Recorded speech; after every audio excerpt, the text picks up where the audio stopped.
రాజకీయ హత్యకు ప్రేరేపించిన నిందితులపై కఠిన చర్యలు తీసుకోవాలన్నారు బొత్స. కావాలంటే పార్టీ తరఫున ఆర్థిక సాయం చేయాలని సూచించారు. అదే ప్రభుత్వ ఉద్యోగం ఇస్తే ఫ్యాక్షన్ రూపుమాపడం కాకుండా దాన్ని ప్రోత్సహించినట్లవుతుందన్నారు.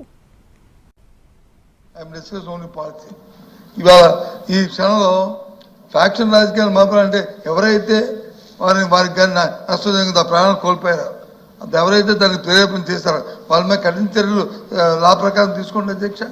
అభ్యంతరలే లా ప్రకారం చేయమని అధ్యక్ష. లేదు వాళ్ళ పార్టీలో ఉంటే ఆర్థిక సాయం చేయమండి అధ్యక్ష. లేదు అంటే ఇంకో సాయం చేయమండి అధ్యక్ష, పర్వాలేదు.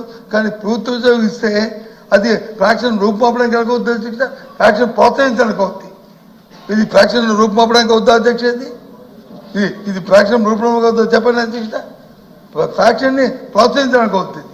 పర్వాలేదులే, మా పార్టీ ఉంటుంది, ఈ పార్టీ ఇప్పుడు కాకపోతే 10 సంవత్సరాల పోతే మళ్ళీ మా పార్టీ వస్తుంది, వచ్చినప్పుడు వచ్చి చనిపోతే మాకు ఉద్యోగాలు ఇస్తారు ప్రభుత్వంలో, మాకు ఉంటుందిలే అనే ఒక తప్పుడు ఆలోచనని మనం రేకించడం అవుతుంది అధ్యక్ష. దయచేసి అది అర్థం చేసుకోండి, ఒక పెద్ద మనసు అర్థం చేసుకోమని అడుగుతున్నాను అధ్యక్ష.